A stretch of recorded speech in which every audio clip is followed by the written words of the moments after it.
발표하실 내용은 그 Linking Neuromechanics and Robotics in Bipedal Walking이라고 해가지고 이 주제를 가지고 오늘 초청 강연을 진행해 주시겠습니다. 예, 큰 박수로 환영해 주시기 바랍니다. 네, 허필원 교수님, 네, 시작하시면 되겠습니다. 네, 잠시만요.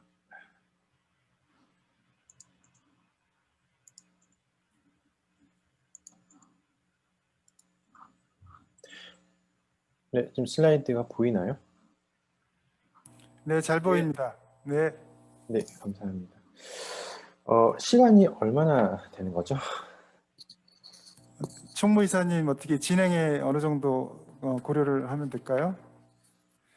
지금 30분 남긴 50분에서 했는데 1시간 정도 뭐 쓰셔도 될 것 같습니다. 예, 50분 정도. 여유 있게 하시면 되겠습니다. 네, 네, 알겠습니다.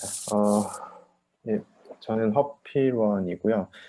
금방 소개해 주셨다시피 저는 불과 3일 전까지만 해도 미국에 있었어요. 텍사스 A&M의 이제 기계과에 있었는데 15일부터 이제 한국으로 들어왔고 자가격리 중에 지금 발표를 하는 거고요. 지금 리스트를 보니까 제가 아는 몇 분들의 교수님들이 계시는데 그분들은 제가 지금 저 사람 왜 저기 가 있지라는 생각을 하실 것 같아요. 지금 제가 학교를 옮기는 거에 대해서 거의 말씀을 안 드려서 그런데 아무튼 죄송합니다. 얘기를 못 해드려서요. 예, 오늘 발표를 간단하게 얘기를 하면 제목은 Linking Neuromechanics and Robotics in Bipedal Walking 이었는데 제가 약간 타이틀 바꿔서 이거를 Human Movement라고 해서 조금 더 제너럴하게 얘기를 할까 합니다. 그리고 전체적인 톡 자체는 좀 브로드하게 얘기를 할 거예요. 그러니까 무슨 말이냐면 한 스터디에 대해서 집중적으로 아주 디테일하게 얘기를 하기보다는 여러 가지 스터디에 대해서 다양한 방법들이나 접근들이 있구나 뭐 이런 걸 소개하는 정도로 해서 좀 빨리빨리 얘기를 드리려고 하고요. 그러다 보니 아마도 디테일한 부분들이 아마 이해하지 못하시는 분들도 계실 것 같아요. 그런 분들은 나중에 질문을 해주시거나 아니면 따로 이메일을 주시면 아니면 이렇게 줌 미팅을 따로 해서 제가 도움을 드릴 수 있을 것 같으니까 일단은 오늘은 간단하게 약간 백화점식의 이제 소개 정도로 그렇게 이해를 해주시면 될 것 같습니다. 네. 제가 이렇게 아래에 보면 로고를 3가지를 썼는데, 그러니까 여기 보면 HUR이라고 했어요. 헐가 제 last name입니다. 그래서 이제 제가 처음 텍사스 A&M에서 제 랩을 만들 때 이제 리해빌리테이션 쪽으로 좀 더 이렇게 관심을 가지고 있어서 그렇게 Human Rehabilitation이라고 해서 HUR을 했는데 이제 점점 리서치를 하다가 이제 제 학생들이랑 휴먼이랑 로봇이랑 이렇게 유니온을 하는 게 좋지 않겠냐 약간 그런 의미로 이제 요즘에는 약간 복합적인 의미로도 쓰고 있습니다. 네. 그래서 지금 이제 제가 계속 진행을 하고 있는 연구 중에 큰 부분들이 첫 번째는 이제 휴먼 센트럴 너버스 시스템이 어떻게 사람을 컨트롤하는지 어떻게 하면 좀 더 옵티멀한 방법으로 컨트롤하는지에 대한 걸 이해를 하고 배우는 것이고요. 그 다음에 만약에 문제가 있거나 다치거나 해서 그런 문제가 있을 시에는 옵티멀리티가 어떻게 바뀌는지 이런 것들을 좀 볼 수가 있고 이제 또 마지막으로는 어떻게 하면 재활이나 이런 방법들을 통해서 재활 프로그램이나 아니면 어떤 기계적인 재활을 통해서 어떻게 옵티멀리티를 더 향상시킬 수 있는지 이제 그런 거에 대한 연구를 하고 있습니다. 좀 더 이제 구체적인 얘기를 하면 그러면 어떤 프랙티컬한 어프로치를 가지고 있냐라고 얘기를 해보면 주로 이제 사람 움직임에 대해서 뉴로메카닉스랑 로보틱 어프로치를 같이 조인트하려고 하고 있고요. 여기서 보통 뉴로메카닉스라고 하는 거는 뉴로사이언스랑 바이오메카닉스를 같이 합친 걸 얘기하는 거고요. 그리고 이제 퍼터베이션을 주기도 하고 퍼터베이션이 없기도 하고요. 그 다음에 그걸 이제 로봇 컨트롤에 적용을 하기도 합니다. 주로 이제 재활 로봇의 로봇 컨트롤을 디자인하는 그런 쪽 연구도 같이 하고 있고요. 특히 제가 관심 있어 하는 로봇은 transfemoral prosthesis인데요. 이게 이제 보통 무릎 윗부분에 절단이 된 그 환자들을 위한 의족과 또는 엑소스켈레톤과 관련된 로봇을 연구를 하고 있고요. 또 이제 재활 중에서도 특히 이제 센서리 그 인핸스먼트 쪽 재활 관련된 연구를 하고 있습니다. 전체적인 톡은 사실 이렇게 타이틀은 그 서브 헤딩들이 이렇게 되게 많은데요. 이걸 디테일하게 얘기하면은 아마 한 3-4시간 걸릴 것 같고요.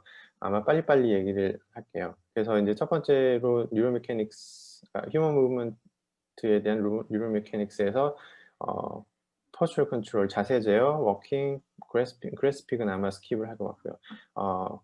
포스처럴 컨트롤이랑 워킹 쪽 관련돼서 얘기를 좀 하고, 그다음에 센서리 인핸스먼트 쪽에서는 제가 많이 했던 스킨 스트레치 피드백 관련된 얘기를 간단하게 좀 할게요.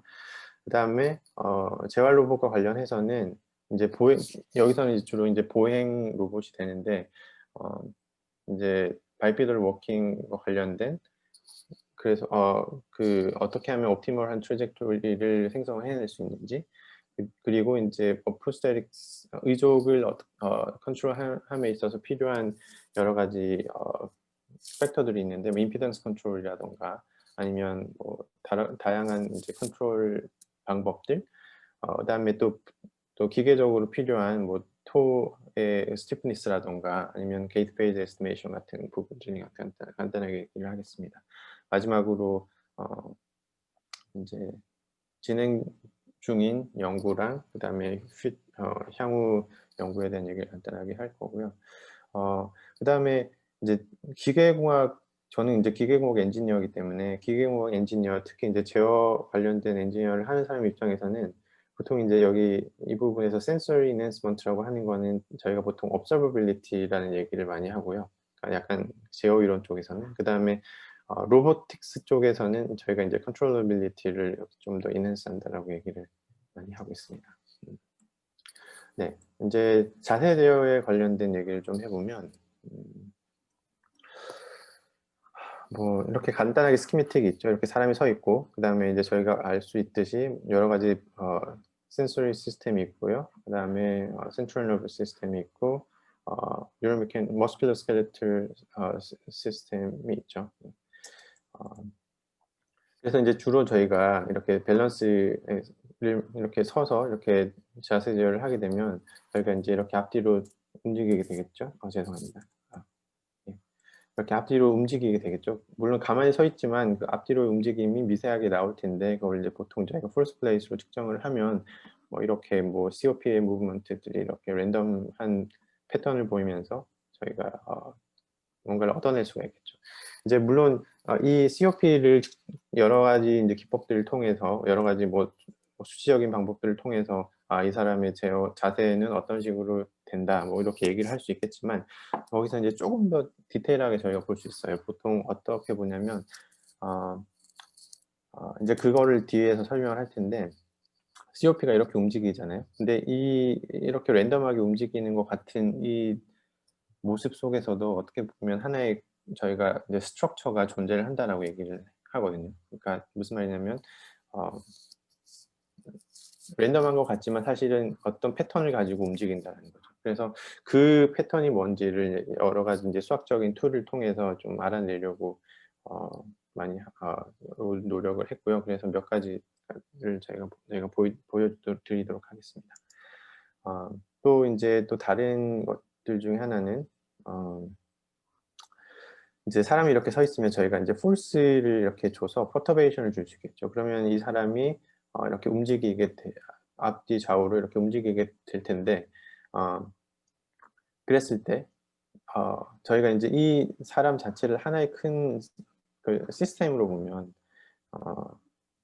좀 심플리파이를 하면 이 사람 자체는 하나의 막대라고 볼 수 있어요. 예를 들어서 여기에 이제 모델링이 이렇게 돼 있죠. 막대라고 볼 수 있고, 그 다음에 여기 앵클에 보면 이제 머슬이 붙어 있는데 그 여기 이제 앵클 주변에 이제 하나의 액추에이터가 달려 있는 거죠. 그 모터 같은 것들 달려 있고, 그 다음에 저희가 이제 이렇게 신경이 이렇게 연결이 돼 있는 상태죠.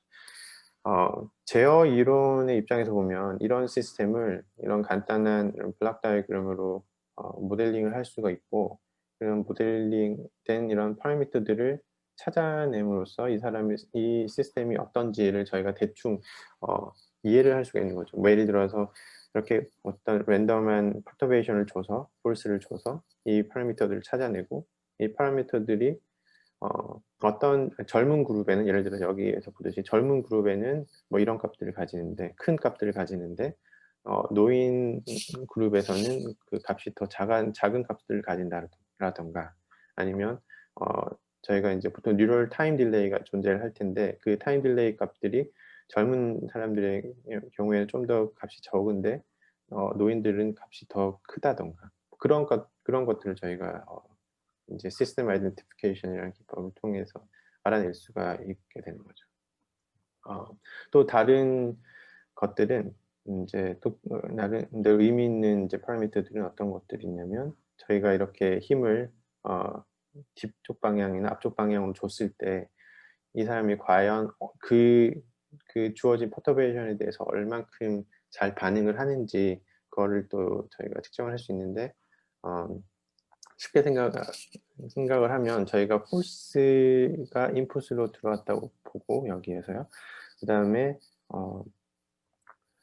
그 흔들리는 양이 세이타라고 하면 이 폴스랑 세이타의 관계, 그러니까 저희가 보통 이제 쉽게 얘기해서 트랜스퍼 펑션이라고 하는데, 그 트랜스퍼 펑션의 가장 월스트 케이스 시나리오를 저희가 보게 돼요. 그래서 가장 많이 흔들리는 그 주파수 영역에서의 가장 많이 흔들리는 값을 보게 되면, 그 값이 이 사람의 그 자세 제어의 로버스트니스가 된다라고 저희가 보통 정의를 할 수가 있고, 그래서 이제 그것들을 가지고 저희가 로버스트니스 값들을 비교를 해보면 젊은 그룹이 노인 그룹에 대해서 보다 훨씬 더 로버스트한 값들을 가진다라는 것들 계산을 해낼 수가 있습니다. 근데 이제 약간 좀 다른 방법으로 이제 그 자세 제어하는 방법을 들여다보면 이제 이렇게 볼 수가 있어요. 앞에서 제가 보여드렸듯이 이렇게 COP 플롯이 이렇게 랜덤하게 보이잖아요. 근데 사실은 이게 제가 랜덤하지만 랜덤하지 않다라고 말씀드렸죠. 그러니까 스트럭처가 있는데 그 스트럭처를 저희가 이제 약간 이제 파헤쳐 보는 방법인 거죠. 그래서 이렇게 COP가 이렇게 보이면 이 COP를 저희가 디스크리타이즈를 하는 거죠. 그래서 이제 여기 안에 있는 COP는 숫자 1이라고 저희가 붙이고, 쪽 바깥에 있는 COP는 숫자 2라고 붙이고, 여기 있는 COP는 숫자 3이라고 붙이고, 그래서 저희가 각 그 COP를 이렇게 디스크리타이즈를 하고, 그 COP의 이제 스테이트를 이런 식으로 부과를 하는 거죠. 그래서 1, 2, 3, 4 이런 식으로 스테이트를 부과를 하고, 그래서 이제 그 스테이트 값이 크면 그 COP는 이 센트로이드에서 멀어졌다라는 얘기를 할 수가 있는 거죠. 그래서 그 패턴을 이제 분석을 해보는 겁니다. 뭐 예를 들어서 이제 COP가 여기 가운데 1번의 링에 있다가 그 다음 스텝에서 2번으로 넘어갈 확률이 어떻게 되냐. 이게 아니면 1번에 있다가 그대로 1번에 있을 확률은 어떻게 되냐. 아니면 1번에 있다가 3번으로 점프할 수 있는 확률은 어떻게 되냐. 이제 그런 것들을 계산을 하는 거죠. 카운팅, 간단하게 숫자를 셈으로써 이렇게 쉽게 그 확률을 계산할 수가 있는데, 이제 그게 이제 이런 식으로 행렬로 매트릭스로 이렇게 디파인 될 수 있습니다. 뭐 예를 들어서 이 매트릭스 같은 경우에 말하는 의미는 뭐냐면, 지금 현 상태에서는 내가 스테이트 1에 있었는데, COP가 여기 있었는데, 그 다음 타임 스텝에서 여전히 스테이트 1에 있을 확률은 50%다. 이게 스테이트 2로 넘어갈 확률은 30%다. 스테이트 3로 점프할 확률은 20%다. 이제 그런 걸 의미하는 거죠. 이것들을 이제 각 스테이트별로 해서 모두 디파인을 하면 저희가 이제 이걸 probability transition matrix라는 거를 만들 수 있게 됩니다. 그래서 이걸 통해서 저희가 이제 약간의 이제 이제 저희가 수학에서 마르코프 체인이라고 하는데요. 이제 그 마르코프 체인이 그 분포 이 COP의 분포도가 이제 변화하는 변화하는 그거를 다이내믹스를 저희가 나타낼 수가 있는데 그걸 계산을 해보면 어떤 결과가 나오냐면 이제 젊은 사람 같은 경우에는 결국은 그 COP의 디스트리뷰션이 이런 솔리드 라인과 같은 형식으로 보인다 이렇게 계산이 되고요. 그 다음에 노인 같은 경우에는 이 COP의 디스트리뷰션이 이런 식으로 대시드 라인 같은 이런 모양을 보인다라는 걸 계산을 해낼 수가 있습니다. 이 말은 무슨 말이냐면 젊은 그룹 같은 경우에 어떤 더 특별한 텐던시가 있다는 거죠. 어떤 더 그 경향성이 있는 거죠. 그 노인보다도 노인 같은 경우에는 그 디스트리뷰션이 거의 좀 더 유니폼하게 된다라는 말은 무슨 말이냐면 COP가 더 랜덤하게 이렇게 움직인다라는 거죠. 근데 그 젊은 사람 같은 경우에는 좀 더 경향성이 더 크고 특히 이제 그 픽 값이 센트로이드에 아주 가깝게 이렇게 존재를 한다는 걸 알 수가 있죠. 네, 그래서 이런 분석을 통해서 COP의 디스트리뷰션이 이런 식으로 되구나. 그 다음에 이런 probability distribution이 있으면 이제 저희가 평균값도 쉽게 계산할 수가 있거든요. 여기 이제 아래 면적을 계산을 하게 되면 평균이 나오게 되는데 이 사람의 COP는 평균적으로 대략 한 여기에서 왔다 갔다 하는구나. 뭐 이런 것들도 예측을 해낼 수가 있는 거고요. 그 다음에 또 중요한 것 중에 하나가 이런 probability distribution이 있으면 저희가 이제 엔트로피라는 값들을 좀 계산을 해낼 수가 있어요. 그게 무슨 말이냐면 엔트로피가 불확실성을 얘기를 하는 건데 좀 다른 얘기로 얘기를 하면 정보가 더 많다라는 얘기가 되기도 하고요. 지금 젊은 사람 같은 경우에는 엔트로피 값이 엄청 낮게 나옵니다. 여기. 근데 이제 그 노인 같은 경우에는 엔트로피 값이 많이 높게 나오게 되죠. 이게 나중에 이제 제가 그 마지막 페이지 정도에 가서 얘기할 부분이랑 상당히 관련이 있는데 이제 엔트로피 값이 낮아지는 게 상당히 중요한 의미를 가지거든요. 그 생물체에 있어서 엔트로피를 낮추려는 그런 경향성을 가지면서 간다라는 거. 그런 그런 패턴을 가지면서 저희가 이제 어떤 움직임을 한다라는 것들이 중요한 어떤 하나의 컨셉인데 이제 그런 거랑 관련돼서 나중에 이제 같이 얘기를 한번 하도록 하겠습니다. 그 다음에 이제 이 부분이 있는데요. 이건 뭐냐면 이제 이건 상당히 좀 약간 수학적으로 디테일한 부분이라 좀 재미없을 수도 있겠지만 이 플랫은 아까 앞에서 계산했던 이 트랜지션 매트릭스 probability 트랜지션 매트릭스의 아이겐 벡터 값이에요. 이게 이제 세컨 아이겐 벡터 값인데 그 세컨 아이겐 벡터 값은 이 시스템이 얼마나 빨리 스테디 스테이트에 컨버지를 하는지라는 그걸 나타내는 그런 역할을 하거든요. 근데 이제 이 세컨 아이겐 벡터가 0을 지나는 값이 되게 의미가 있는 값이에요. 그게 이제 보통 이제 물리학에서는 이 세컨 아이겐 벡터가 그 다이내믹스를 둘로 나누는 그런 역할을 하는데 그래서 이제 좀 더 쉽게 생각을 해보면 이제 이 0을 지난 점을 기점으로 해서 앞쪽과 뒤쪽으로 분리가 되겠죠. 그 다음에 노인도 마찬가지로 이 0을 지나는 점을 기점으로 해서 이렇게 앞쪽과 뒤쪽으로 분류가 되는데 이게 무슨 의미를 가지냐라고 생각을 해보면 이 앞쪽 부분이 하나의 다이내믹스 구간이 되고 이 뒤쪽 부분이 하나의 다이내믹스 구간이 돼요. 그러니까 즉 다른 다이내믹스 영역을 가지고 있다는 거죠. 이거를 기존에 있는 이제 리터러처랑 좀 연관을 시켜보면 이렇게 생각을 할 수가 있습니다. 이제 COP가 가만히 있으면 COP는 사실 이렇게 움직이게 되거든요. 이렇게 있으면 저희가 COP가 여기 있으면 얘가 이제 점점 이렇게 움직이게 되는 거죠. 그리고 이제 이렇게 점점 멀리 갔다가 다시 들어왔다가 이제 그런 현상을 보이게 되는데 그래서 여기에서 이제 이 앞부분은 저희가 보통 이제 오픈 룹 컨트롤 구간이라고 해서 COP가 움직일 때 그 센트럴 너버스 시스템 브레인에서 굳이 이렇게 신경 안 쓴다라는 거죠. 얘가 움직이든 말든 크게 상관하지 않고 어차피 그 바디의 바디의 다이내믹스가 있고 그다음에 그 패시브 뭐 티슈나 이런 것들에 의한 스티프니스가 있기 때문에 적당한 오픈룩 컨트롤이 가능하다는 거죠. 근데 그게 일정 기간이 지나게 되면 이 COP가 점점 센트로이드에서 멀어지기 때문에 이제 그렇게 되면 이제 그때부터는 브레인이 COP가 지금 점점 멀어지는구나. 그 바디 포스처럴 스웨이가 점점 심해지는구나. 그걸 이제 캐치를 하고 그리고 나서 이제 좀 더 액티브하게 인볼브가 되는 거죠. 컨트롤을 하게 되는 거죠. 그게 요 뒷구간이 되는 거죠. 그래서 이 뒷부분은 이제 주로 이제 저희가 보통 이제 클로즈 컨트롤 구간이라고 얘기를 하고요.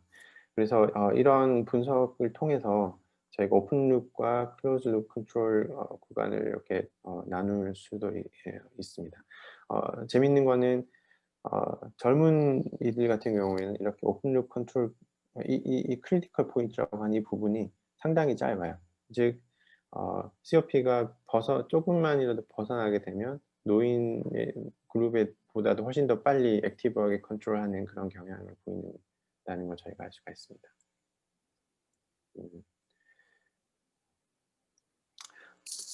이제 그 다음 토픽으로 좀 넘어가 보면 이제 자세 제어에 있어서 리헵은 어떻게 하냐, 재활은 어떻게 하냐라고 볼 수가 있을 텐데 크게 보면 모터 재활이 있고 뭐 센소리 재활이 있을 수 있을 거예요. 근데 저는 센서리 재활 부분을 좀 더 얘기를 하려고 합니다.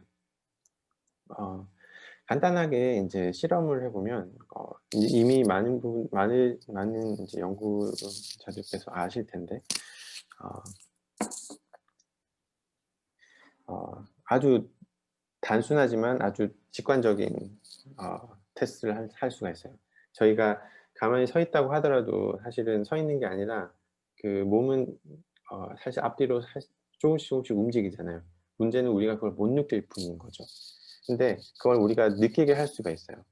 어떻게 하냐면 이 손가락을 그 앞에 있는 책상에다가 살짝 얹어 놓고 있으면 우리가 몸이 움직일 때마다 손가락 끝에서 느끼는 그런 스킨 스트레치라는 그 피드백이 느껴지죠. 그러니까 우리가 무게를 손가락 끝으로 지탱을 하진 않지만 이 손가락 끝으로 전달되는 그 스킨 스트레치라는 그 피드백 때문에 내가 움직이고 있구나라는 거를 몸이 스스로 느끼게 된다는 거죠.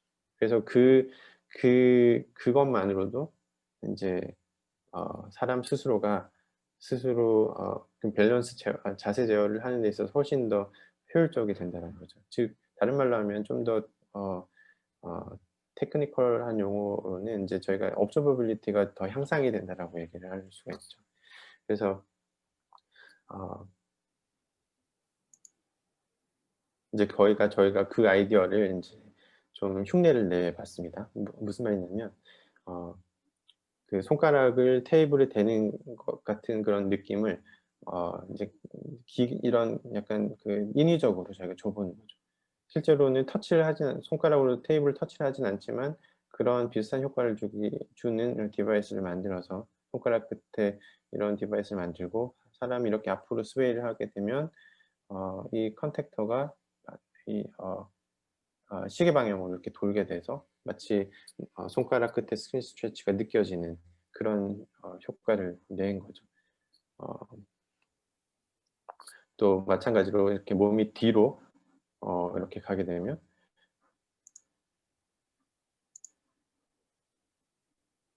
몸이 뒤로 가게 되면 이제 이 컨택터가 이제 반시계 방향으로 움직이는. 그래서 이제 비슷한 효과를 내게 되는 거죠. 그랬을 때 저희 이런 간단한 디바이스를 가지고 밸런스가 향상이 되는지를 봤을 때는 당연히 이제 밸런스가 많이 향상이 됐었고요.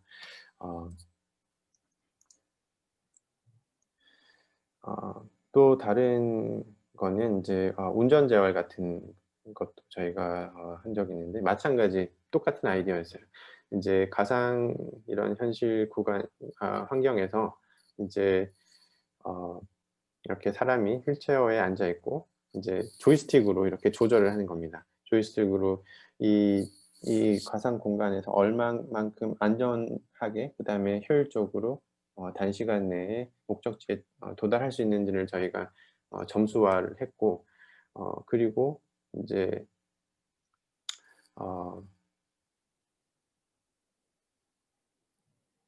그 점수에 따라서 이제 저희가 전문가랑 그 약간 좀 초보자 구간으로 나눠서요.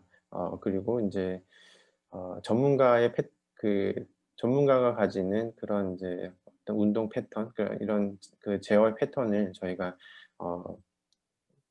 익스트랙트를 해내서 그 피처를 익스트랙을 해내서 노비스 그룹에 이제 저희가 이제 도움을 주는 이제 그런 그 피처를 이제 그러니까 도움을 주는 방향으로 이렇게 추가를 해주는 그런 피드백을 제공을 했습니다. 마찬가지로 그 피드백은 형식은 앞에서 봤듯이 스킨 스트레치 피드백이었고요. 이렇게 팔에다가 이렇게 좌우에 그런 스킨 스트레치 피드백을 이렇게 주는 식으로 이런 식으로 제공을 했을 때 이렇게 그 실제로 운전하는 퍼포먼스가 훨씬 더 향상이 되는 걸 저희가 볼 수 있었습니다.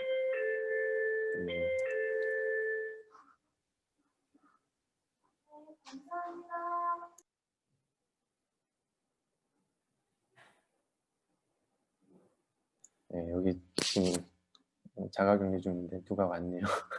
죄송합니다.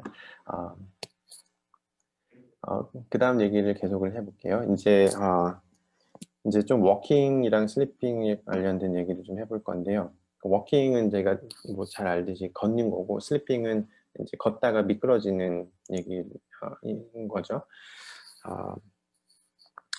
그림에서 볼 수 있듯이 이렇게 잘 걷고 있다가 세 번째 폴스 플레이스에서 저희가 이제 약간 미끄러운 이제 컨테미넌트를 이렇게 올려놨어요. 당연히 이 걷는 사람은 모르고 있는 거죠. 그랬을 때 이 사람이 이제 당연히 넘어지겠죠. 물리 법칙에 따라서 넘어질 텐데 미끄러지고 나서 어떻게 밸런스를 회복하는지 이제 포커스를 저희가 뒀습니다. 그래서 그거를 분석을 하기 위해서 저희가 이제 EMG를 이렇게 각각 이렇게 8개 근육에다가 이렇게 달았는데요. 저희가 여기서 이제 사용했던 분석 기법이 이제 이제 머슬 시너지라고 하는 이제 그런 분석 기법인데 무슨 말이냐면 저희가 EMG 시그널을 이렇게 받아오면 되게 그것도 랜덤한 것 같고 복잡하잖아요. 근데 그거를 그 여러 가지 의미 있는 몇 가지의 모듈로 디컴포지션을 하는 거죠. 그래서 각 모듈들이 가지고 있는 의미 있는 정보들을 저희가 파악을 해내려고 한 거죠. 이제 그걸 이제 저희가 이제 보통 머슬 시너지라고 얘기를 합니다. 물론 이제 다른 리서치를 하시는 분들 중에서도 이제 시너지라는 용어를 또 다른 말로 쓰시긴 하는데 여기서는 이제 약간 그 모듈이라는 의미로 그 머슬 시너지를 좀 이해하셨으면 좋겠고요.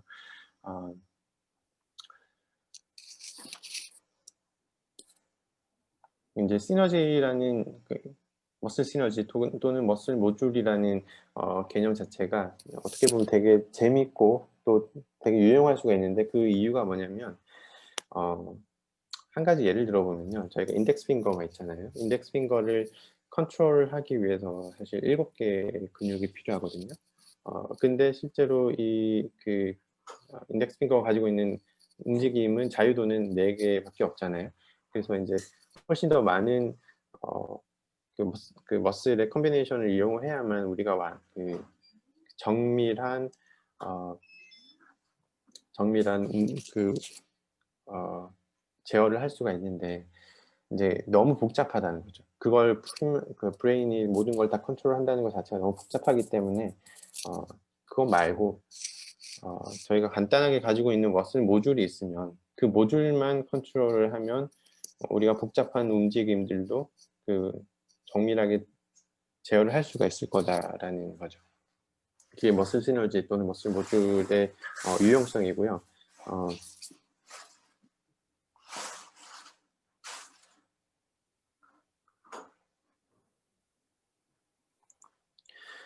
그렇다면 이제 그 머슬 시너지 또 머슬 모듈을 어떻게 이렇게 계산해낼 수 있냐? 간단하게 보면 이렇습니다. 저희가 이제 EMG 시그널을 이렇게 볼 수가 있죠. 그 EMG 시그널을 이제 약간 수학적인 계산을 통해서 이렇게 두 개의 행렬로 이렇게 이렇게 디컴포즈를 할 수가 있어요. 그래서 이제 앞에 있는 이 W 벡터를 W 매트릭스를 저희가 이제 그 머슬 시너지 매트릭스라고 하고 뒤에 있는 이 C 매트릭스를 그 액티베이션 코에피션트라고 얘기를 합니다. 즉 여기 있는 이제 W가 그 모듈이 되는 거죠. 즉 이제 어떤 패턴이 되는 거죠. 그러니까 이 하나의 모듈이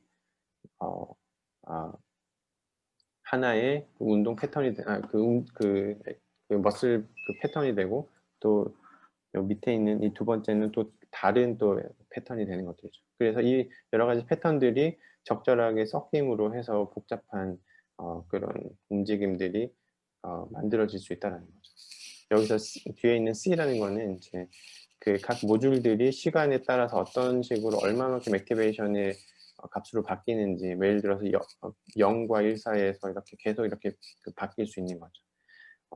그래서 이런 디컴포지션을 통해서 저희가 좀 더 복잡해 보이던 이런 EMG 시그널을 저희가 이렇게 단순화해서 해석을 할 수가 있다라는 의미입니다. 좀 더 이 과정 자체는 이 디컴포지션 하는 과정 자체는 이제 이렇게 간단한 수식으로 나타낼 수 있고요. 이제 이런 옵티마이제이션 과정을 통해서 저희가 찾아낼 수가 있습니다. 이제 저희가 이 테크닉을 적용을 해서 실제로 사람이 걸을 때 그리고 이제 사람이 그 미끄러질 때 어떤 식으로 회복하는지 그거를 좀 조사를 해봤습니다. 그랬을 때 저희가 이제 총 8개의 머슬 EMG 센서를 사용했잖아요.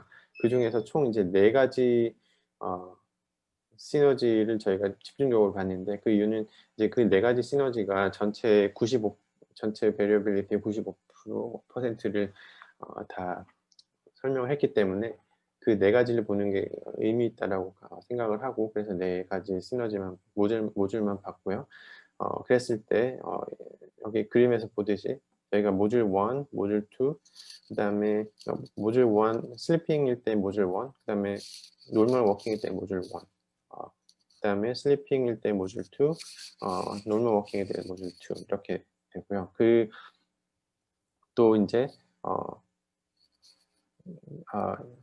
이 상황에 대한 이제 액티베이션 코에피션트를 이렇게 플랫을 했습니다.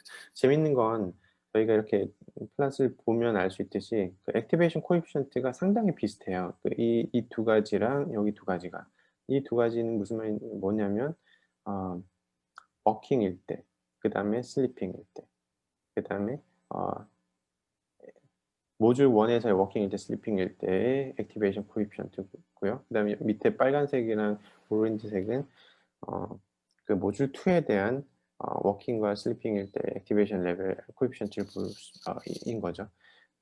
상당히 비슷하게 가다가 200 뭐 대략 한 요 정도 한 200ms, 210ms 정도 이후부터 이렇게 이제 패턴이 바뀌는 걸 볼 수가 있어요. 무슨 말이냐면 처음 앞부분까지는 상당히 비슷하게 가다가 이제 결국은 미끄러짐을 이제 느끼고 나서 그때부터는 이제 다른 행동을 하게 된다는 거죠. 이제 여기서 알 수 있는 건 뭐냐면 이런 식으로 머슬 시너지를 저희가 디컴포즈를 했을 때 그 노멀 워킹이랑 슬리핑에 대해서 상당 부분은 어느 부분, 그러니까 여기서 이제 두 개의 모듈이죠. 두 개의 모듈은 사실은 그 똑같은 그 모듈을 가지고 있다라는 걸 저희가 알 수가 있어요. 그러니까 이 모듈 1과 모듈 2는 노멀 워킹이나 그 슬리핑이 사실 같이 쉐어하는 그런 시너지다, 그런 모듈이다라는 걸 알 수가 있어요. 또 반대로 저희가 또 모듈 3랑 모듈 4를 봤을 때는 전혀 다른 패턴을 보이고 있거든요. 예를 들어서 저희가 워킹 그 액티베이션 패턴을 코에피션트를 봤을 때 전혀 다른 랜덤한 그런 패턴을 볼 수가 있었는데, 여기서 이제 결론을 내린 게 뭐였냐면 이 모듈 3랑 모듈 4는 전혀 다른 모듈이다. 이 슬리핑과 워킹에 대해서 전혀 다른 모듈이다. 즉, 이 모듈 3랑 모듈 4는 태스크 스페시픽한 모듈이 된다라는 거죠. 그래서 이 모듈 1, 2는 shared 모듈이고 모듈 3 and 4는 태스크 스페시픽 모듈이구나 라고 이제 그렇게 파악을 했고요. 그래서 이제 저희가 나름대로 이제 어떤 그 의미를 도출한 건 비록 워킹이랑 슬리핑이 다른 태스크이긴 하지만 사실 걷는다라는 입장에서는 상당히 비슷한 그 태스크잖아요. 그래서 그런 측면에서는 그 앞 모듈 1과 모듈 2는 그 같은 모듈을 가지고 브레인이 컨트롤한다라는 걸 저희가 알 수 있고, 그다음부터는 이제 모듈 3와 모듈 4에서는 이제 그 태스크에 맞게 좀 다른 머슬 액티베이션 패턴을 가지고 있구나라는 걸 저희가 알 수 있는 거죠.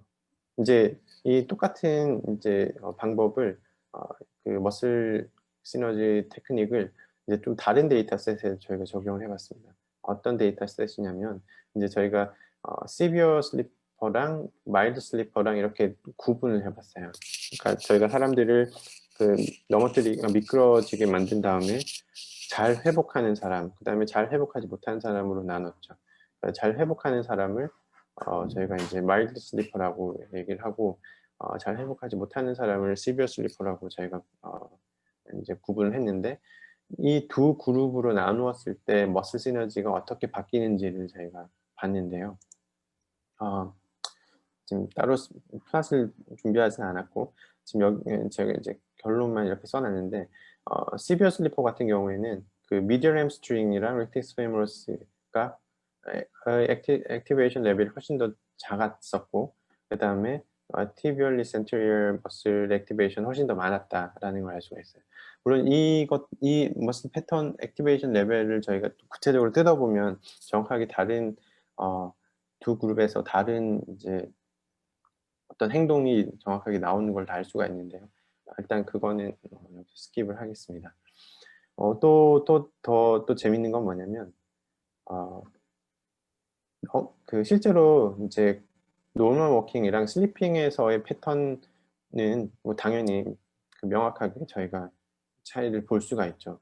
근데 그냥 노멀 워킹 데이터만 보고도 두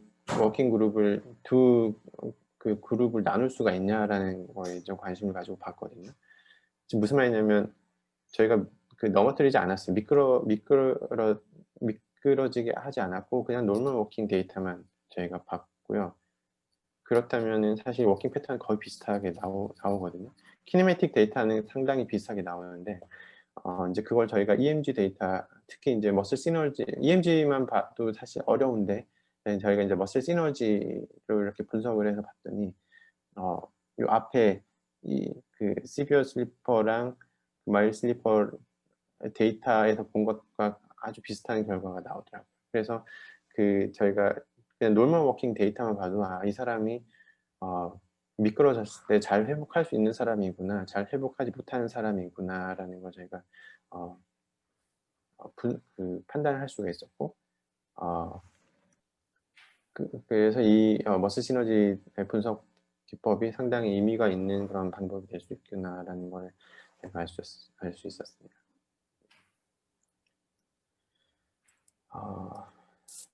그 다음으로는 이제 저희가 임피던스 컨트롤 부분을 얘기를 할 건데 이제 이 얘기를 하는 이유는 뭐냐면 저희가 이제 그 로봇 의족 관련된 이제 연구를 같이 하고 있어서 거기에 이제 임피던스 값을 측정을 하는 게 상당히 큰 의미를 가지기 때문에 이제 저희가 간단한 수학적인 모델을 가지고 이제 그걸 예측하는 예측을 했었고요. 물론 많은 연구자들 중에서 이제 그 몇몇 분들은 실제로 직접 측정을 하기도 합니다.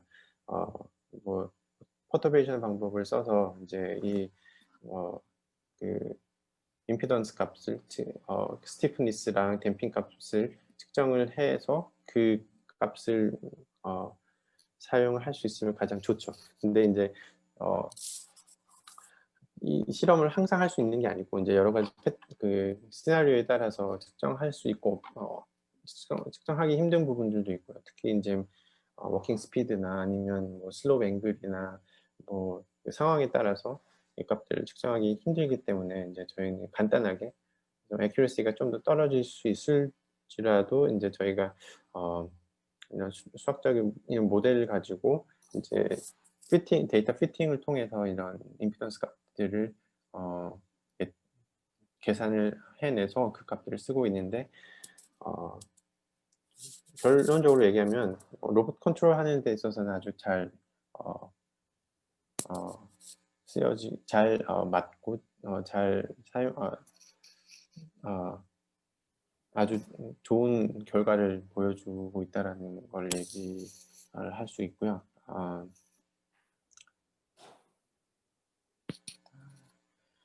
이제 아주 디테일한 부분은 그러면 이제 디테일한 부분은 짧게만 얘기를 할게요. 예를 들어서 저희가 이렇게 게이트 사이클이 이제 힐 스트라이크부터 그다음 힐 스트라이크까지 이렇게 있으면 이 게이트 사이클 부분을 컨티뉴어스하게 이렇게 가져가서 임피던스 값을 측정을 할 것이냐 또는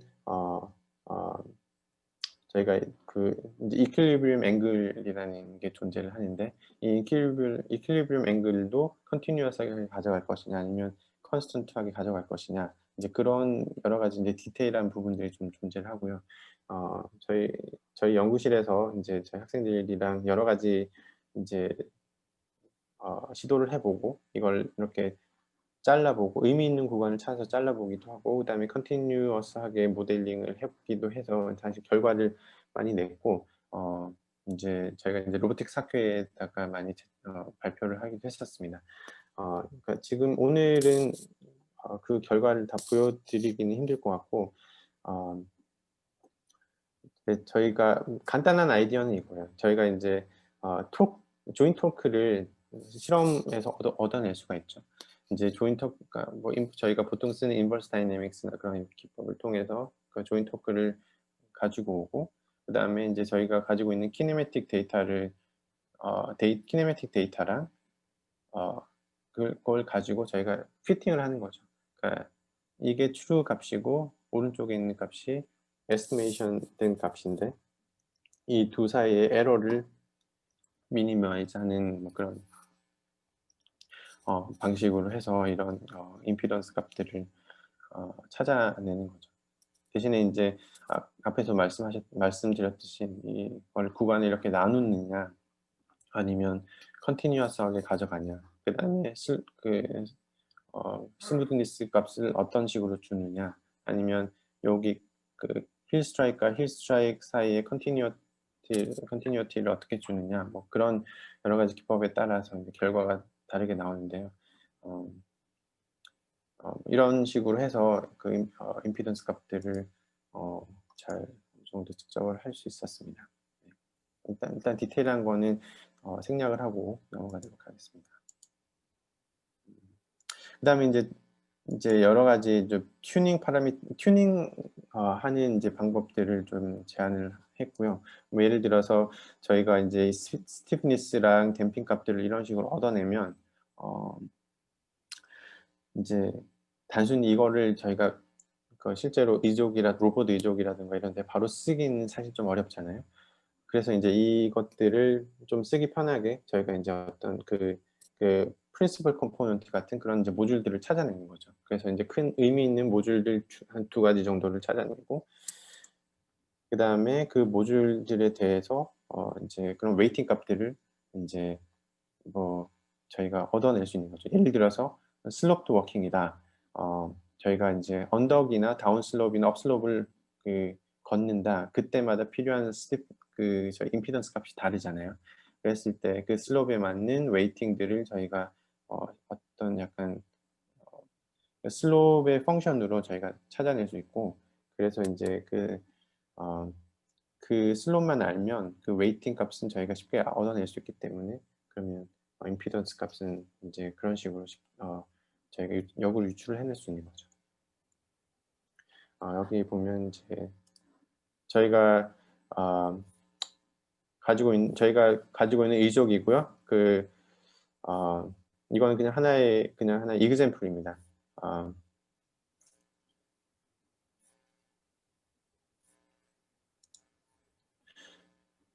그 다음에 이제 여기 보면 그 슬롭이 이렇게 있고요. 그 슬롭에 따른 임피던스 값들을 이제 변화를 주는 거죠. 사실 눈으로 보기에는 사실 큰 차이는 못 느끼고, 이제 플러스로 보면 저희가 이제 알 수 있는 거죠. 예, 그렇습니다. 이제 한 5분에서 10분 안에 5분 정도에서 빨리 끝내도록 하겠습니다. 이제 다른 여러 가지 이제 연구들을 저희가 계속 진행을 하고 있는데, 뭐 예를 들어서 저희가 이제 이제 그 의족에 있어서도, 의족의 풋을 디자인하는 데 있어서도 여러 가지 팩터들이 고려가 돼야 되는데, 예를 들어서 이제 그 풋의 디자인을 어떤 식으로 가장 최적화할 수 있을까? 뭐 예를 들어 이제 저희가 사람 같은 경우는 토가 존재를 하잖아요. 그 토가 이제 저희 게이지 사이클에 따라 이제 스티프니스가 다 다르거든요. 이제 그런 것들을 측정을 하고, 그다음에 그 스티프니스에 맞게 풋을 좀 의미 있게 디자인할 수 있을까? 뭐 그런 연구를 다른 타 대학이랑 같이 공동 연구를 진행을 했고, 또 하고 있는 중이고요. 뭐 예를 들어서 이렇게 3D 프린팅으로 해서 여러 가지 디자인 패턴을 좀 다르게 줌으로써 그 게이지 사이클과 이렇게 그 앵글에 따라서 스티프니스가 변화할 수 있느냐, 이제 그런 것들, 그런 연구를 같이 진행을 했고, 또 다른 부분은 이제 로봇을 컨트롤하는 입장에서는 게이지 사이클을 에스티메이트 하는 게 아주 중요하거든요. 왜냐하면 게이지 사이클에 따라서 저희가 컨트롤 시그널을 그때그때 맞게 컨트롤을 해야 되기 때문에 그 게이지 사이클 에스티메이션 하는, 게이지 페이즈 에스티메이션 하는 게 아주 중요한데, 저희가 이제 그 머신러닝 테크닉을 사용을 해서 이제 그 게이지 페이즈 에스티메이션을 한번 해봤는데요. 이제 저희 이제 딥러닝 중에서 recurrent RNN이라고 하는 테크닉이죠. 그 중에 이제 long short term memory라는 이제 그런 테크닉을 썼을 때 대략 이 정도 결과가 났는데, 지금은 사실 결과가 훨씬 더 좋아졌고요. 지금도 계속 그 지난주도 그렇고 그 전주도 그렇고 업데이트된 결과들이 있었는데, 사실 그 플랫 자체는 아직 업데이트된 건 아니고요. 근데 이것보다 훨씬 더 애큐리트한 그런 저희가 예측을 할 수 있었고, 그 말은 무슨 말이냐면 저희가 로봇 의족을 제어를 하는 데 있어서 훨씬 더 정밀하고 사람과 비슷하게 내추럴한 워킹을 할 수 있도록 제어를 할 수 있다는 거죠. 네, 뭐 그다음 다른 한 부분은 뭐냐면, 제가 앞에서도 이제 얘기했듯이 센서리 인테그레이션이라고 했죠. 예를 들어서 스킨 스트레치라던가 그런 부분들이 이제 사람의 행동을 더 향상시키잖아요. 마찬가지로 의족 부분에 있어서도 이런 것들을 활용할 수 있는 거죠. 예를 들어서 의족이라는 거는 사실 사람과 로봇의 인터랙션으로 이루어지기 때문에, 그 인터랙션 그 사이를 적당히 연결해주면, 즉 이제 센서리 시그널을 적당히 연결을 해주면, 즉 이제 메시지 패싱이 제대로 일어나도록 해주면 사람과 로봇이 비록 다른 시스템이긴 하지만 좀 더 부드럽게 연결을 해서 마치 한 몸인 것처럼 저희가 제어를 할 수가 있겠죠. 그래서 이제 그런 걸 목적으로 저희가 이제 seamless human robot interaction을 하기 위해서 이제 sensory integration을 계속 하고 있어요. 즉 의족 같은 경우에는 그 사람의 그 스탬프랑 절단된 부분이랑 로봇의 이제 인터페이스 부분에 어떻게 센세이션을 줘서 이제 좀 더 마치 한 몸인 것처럼 이렇게 인터랙션을 할 수 있도록 연구를 계속 진행을 하고 있습니다. 아마 이게 마지막일 것 같은데요. 요즘에 이제 바이오메카닉스나 이쪽 부분에서도 계속 얘기가 많이 나오고 있어서 제가 간단하게 언급을 좀 하고 넘어가고 싶어서 이 슬라이드를 추가했고, 사실 저희 연구실에서는 이미 오래전부터 많이 해왔던 부분이라 얘기를 좀 하고 싶습니다. 트래젝토리 옵티마이제이션이라는 건데 이제 로보틱 시스템이라던가 이런 시스템이 뭐 바이피들 워킹 아니면 이족 보행 로봇이라고 생각을 해보면요, 그 로봇이 걷기 위해서 최적화된 그런 그 궤적이 있을 거 아니에요. 트래젝토리가 있을 거잖아요. 그런 트래젝토리를 생성을 해내는 방법인 거죠. 이제 그런 트래젝토리 생성을 해내기 위해서 저희가 옵티마이제이션이라는 기법을 쓰는데 어떤 식으로 이 트래젝토리를 생성을 해낼 거냐가 이제 저에게 관심사인데, 뭐 예를 들어서 이제 사람이나 아니면 로봇이나 각각 이제 다이내믹스가 있잖아요. 그 다이내믹스를 모델링을 다 하고 그 다이내믹스를 잘 만족을 시키면서 이제 우리가 이제 원하는 그 골을 만족시키는 그런 트래젝토리를 만들어내는 거죠. 뭐 예를 들어서 내가 계속 걸을 수 있는 그런 트래젝토리를 만든다라던가, 그러기 위해서는 사람의 다이내믹스를 만족을 시켜야 되잖아요. 그래서 이제 트래젝토리 옵티마이제이션이라는 기법을 쓰고, 이제 여러 가지 이제 오브젝티브 펑션들을 저희가 사용을 하겠죠. 뭐 예를 들어서 에너지를 미니마이즈하는 방법으로 오브젝티브 펑션을 만들 수도 있고, 아니면 로버스티니스를 향상을 시키는 방법으로 갈 수도 있고요. 뭐 이제 지금 그림에서 보여드리는 거는 보면 저희가 이제 이족 보행 로봇인데 에너지를 미니마이즈 하면서 이렇게 업슬롭이나 다운슬롭이나 아니면 이런 계단을 걷는 이런 트래젝토리를 만들어라 라고 이제 옵티마이즈 하면은 이런 결과가 나오고요. 이제 실제로 이렇게 만든 트래젝토리를 실제로 로봇에다 이렇게 적용을 해보면 이렇게 잘 작동을 하는 걸 알 수가 있습니다. 네, 이건 이제 다운슬롭이고요. 이제 또 다른 거는 뭐 예를 들어서 저희가 이렇게 이제 이족 보행 로봇인데 좀 심플리파이드 모델이에요. 여기서 이제 저희가 퍼터베이션을 주는 거죠. 그러니까 여기서 이렇게 미는 뭐 이렇게 민다던가 앞에서 민다던가 뒤에서 민다던가 이런 퍼터베이션을 줬을 때 그런 퍼터베이션이 있음에도 잘 걷게 하는 그런 트래젝토리가 있을까라고 생각을 해보면 당연히 존재를 합니다. 뭐 예를 들어서 저희가 이제 코스트 펑션을 에너지를 미니마이즈를 하되 저희가 또 이제 앵귤러 모멘텀이라고 해서 이제 회전과 관련된 그 텀들을 이렇게 집어넣는 거죠. 그랬을 때 실제로 퍼터베이션을 주면 이런 회전, 그러니까 뭐 앵귤러 모멘텀의 이 코스트에 들어갔을 때 훨씬 더 로버스트하게 잘 걷는다는 걸 저희가 알 수 있습니다. 그래서 이렇게 트래젝토리 옵티마이제이션 기법이 아주 유용하고 바이오메카닉스 분야에서는 아주 많이 쓰이고 있고 이미 특히 이제 스포츠 바이오메카닉스에서는 아마 훨씬 더 유용하게 쓰이지 않을까. 왜냐면 스포츠 바이오메카닉스에서 제일 중요한 게 사실은 다이내믹스고 그 다음에 그 다이내믹스를 잘 이용한 컨트롤이거든요. 그래서 그게 사실은 트래젝토리 옵티마이제이션의 가장 기본이 되는 거기 때문에 엄청 중요한 부분이라고 생각을 하고 그래서 간단하게 언급을 해봤고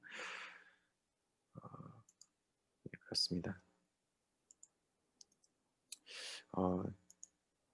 결국 이제 제가 추구하는 리서치 방향은 이건데요. 이제 아까 제가 앞에 잠시 얘기는 말씀드렸는데 엔트로피를 미니마이즈 한다라는 얘기를 아까 얘기를 잠시 하고 넘어갔었죠.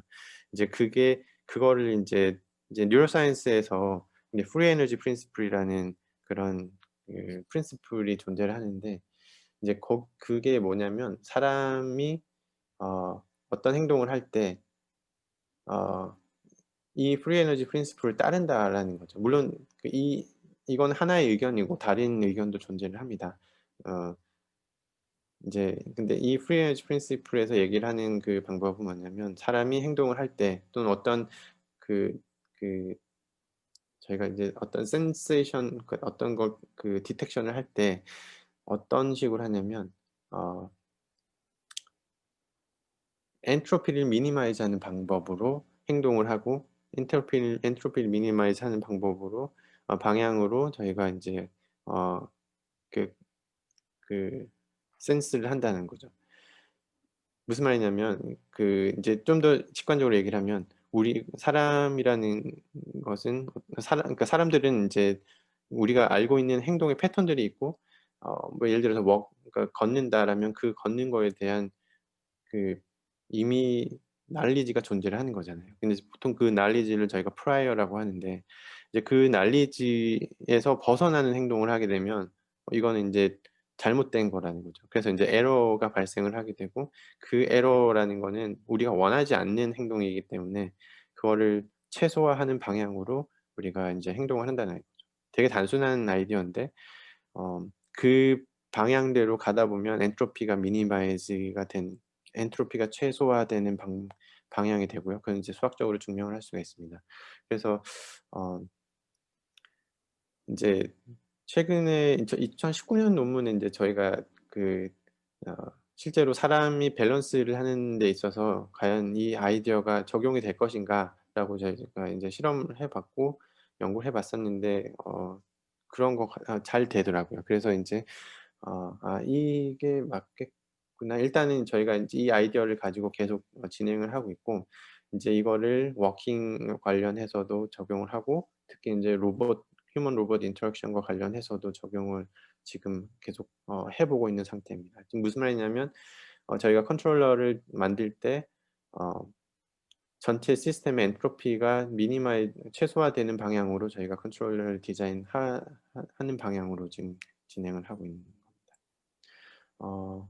예, 마지막으로 또 이제 추가하고 싶은 건 이제 이 프리 에너지 프린시플을 휴먼 로봇 인터랙션에 적용을 해보는 거. 그다음에 특히 이제 모터 컨트롤 이론들이 있어요. 뭐 예를 들어 머슬 시너지 아이디어라든가 uncontrolled manifold라든가 뭐 equilibrium point hypothesis라든가 이런 아이디어들이 있는데 이런 것들을 휴먼 로봇 인터랙션에 적용을 해서 저희가 컨트롤러 디자인을 하려고 지금 하고 있습니다, 실제로. 그다음에 트러스트라는 거, 사람과 로봇 사이의 트러스트의 레벨이 증가를 할수록 그 컨트롤의 퀄리티가 좋아지기 때문에 그런 것도 계속 저희가 연구를 하고 있는 상황입니다. 이와 이제 더불어서 이제 간단한 이제 디바이스라던가 아니면 재활 로봇이라던가 재활 도구 같은 것도 개발하는 뭐 그런 연구를 계속하고 있고요. 네, 이상입니다. 너무 좀 어떻게 보면 약간 좀 지루하고 너무 좀 수학적인 부분도 물론 디테일한 얘기는 하진 않았지만 좀 그런 부분도 많고 해서 아마 좀 재미는 없었을 거라고 생각을 합니다. 그렇지만 질문 있으면 제가 최대한 답변을 하도록 하겠습니다. 네, 허필환 교수님 발표 감사드리고요.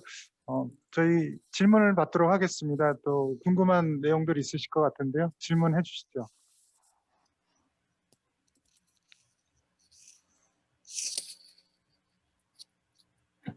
네, 심 교수님, 예, 질문하시죠. 네. 맨날 막 그 질문 너무 많이 해가지고 욕을 많이 괜찮습니다, 교수님. 허필원 교수님은 제가 굉장히 어프리시에이트 하는 것 중에 하나가 항상 이 컨트롤러가 중요하다는 거를 항상 프리칭을 하고 다니셔가지고 너무 감사해요. 네. 이제 그리고 또 오늘 타이틀에 보니까 뉴로메카닉스라는 타이틀 안에도 이렇게 어, 그 단어를 이렇게 썼고 해가지고 되게 제가 너무 좋았어요. 근데 제 질문은 몇 가지가 있는데 그 파스처럴 컨트롤 할 때 제가 그냥 간단하게 그냥 뭐 답변을 해줄 수 있으실 것 같은데 딜레이나 피스코 일레스티시티나 이런 게 없었던 것 같은데 그 마들 안에 그게 있는 예, 건가요? 있습니다. 예, 아, 있습니다. 그래요? 예. 예. 그러면 네. 그거는 뭐 됐고.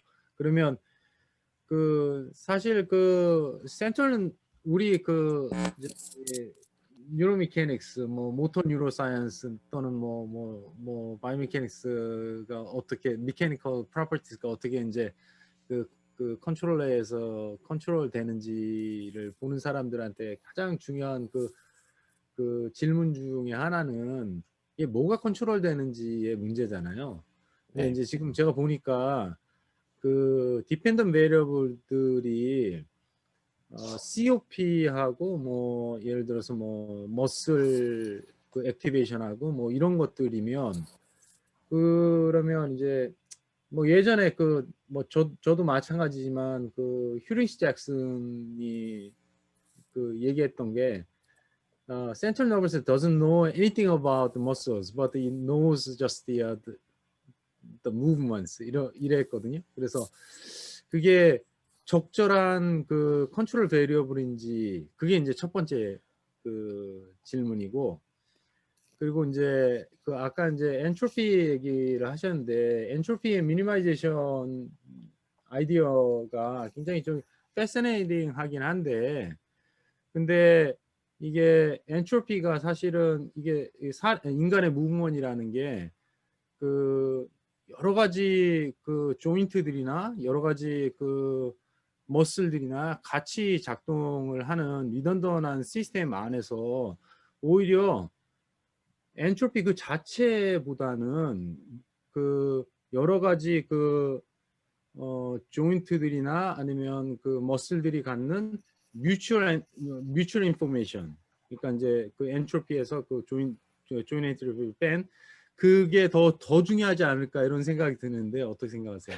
일단 첫 번째 질문에 답변을 하면 머슬을 과연 우리가 센트럴 너버스 시스템 머슬을 알 것인가? 글쎄요, 뭐 전 잘 모르겠습니다. 근데 제가 생각하는 건 그거예요. 이제 사람이라는 이제 시스템이 저희가 이제 어릴 때 걷는 방법을 배우잖아요. 넘어지면서 배우고 이제 다치면서 배우고 하잖아요. 그러면서 내가 이 머슬을 이때 이런 식으로 액티베이션을 해야 되고 이제 그걸 분명히 배웠을 거예요, 분명히. 이제 그게 이제 그 정보가 이제 브레인에 이제 저장이 돼 있을 텐데 이제 그걸 이제 수학적으로 이제 과학자 이제 프라이어라고 이제 얘기를 해서 저희가 이제 그 정보가 어딘가에 저장이 돼 있잖아요.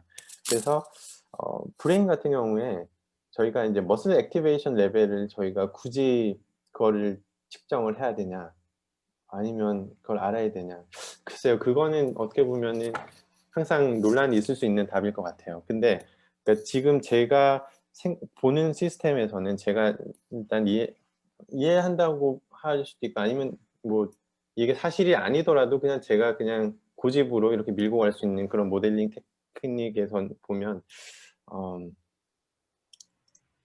이제 머슬의 액티베이션 레벨 정도는 저희가 알고 있어야만 그러니까 뭐 예를 들어서 뭐 이런 어떤 코에피션트 타임 시리즈 코에피션트 타임 시리즈가 대충 이런 패턴을 가지고 있다라는 거는 저희가 피드포워드로 알고 있어야 된다고 생각을 해요. 그러니까 그리고 이제 피드백은 이제 당연히 오겠죠. 근데 거기서 나오는 피드백은 이제 키네매틱 레벨이 되는 거죠. 이제 조인 레벨에서 이제 저희가 뭐 예를 들어서 우리가 돌스 플렉션을 해야 되는데 뭐 플랜터 플렉션을 했다라든가 그렇게 되면 이거는 저희가 알 수 있는 거잖아요. 이제 거기서 오는 에러들 이제 그런 것들은 피드백으로 올 수 있고 그래서 이제 거기서 나오는 에러는 그 에러를 이제 보정하는 방법으로 이제 피드포워드랑 피드백이랑 같이 이제 가게 되는 거겠죠. 교수님 죄송한데 그 두 번째 질문 간단히 답변해 주시고요. 시간 관계상 네, 마무리를 좀 네, 해주셨으면 알겠습니다. 그 이제 두 번째 질문 답변을 드릴 텐데요. 엔트로피의 미니마이제이션이 과연 의미가 있는가? 제 생각에는 의미는 당연히 있고요. 그 이제 신 교수님께서 말씀하셨던 게 이게 단순히 엔트로피가 아니라 뮤추얼 인포메이션 아니냐 이제 그런 얘기를 하셨잖아요. 아까 제가 제일 마지막 부분에 그러니까 트러스트에 대한 얘기를 좀 했었어요. 그러니까 트러스트라는 게 뭐냐면 이제 그 사람과 기계가 있으면 그 두 시스템이 서로 얼마만큼 에너지 그 인포메이션을 잘 쉐어하고 있느냐의 결국 의미거든요. 이제 그게 뮤추얼 인포메이션을 맥시마이즈를 하는 게 되는 거죠. 그 부분은 어떻게 보면 좀 이제 좀 더 하이 레벨이라고 볼 수 있는데 이제 저희가 이제 휴먼과 그 미케니컬 시스템, 그러니까 로보틱 시스템을 전체적인 하나의 시스템으로 보면 결국은 엔트로피가 미니마이즈 되는 방향으로 가는 게 맞고요. 이제 그거를 낱개로 보면 하나의 두 개의 낱개의 시스템으로 보면 사람의 입장에서도 그 기계 우리가 이제 로봇 오는 그 정보를 최대화하고 그다음에 로봇 입장에서도 사람으로부터 오는 정보를 최대화하고 이것들이 같이 동시에 일어나야만 전체적인 시스템에서는 엔트로피가 미니마이즈 되지 않나라고 보고 있습니다. 그다음에 그러니까 전반적으로는 엔트로피를 계산하는 건 사실 그렇게 쉬운 문제는 아니거든요. 왜냐하면 이게 데이터가 누적이 돼야만 엔트로피가 계산이 되는데, 근데 그렇다면 과연 이게 리얼타임 컨트롤이 되냐의 문제가 이제 생기거든요. 근데 이제 이게 저희가 수학적으로 증명을 할 수 있는 게 저희가 에러를 미니마이즈를 하다 보면 결국은 이제 저희가 그 안상불 민이라고 해서 그거를 계산을 해보면 결국 그 에러를 미니마이즈 하다 보면 결과적으로는 엔트로피가 미니마이즈가 되는 걸로 저희가 증명을 할 수 있어요.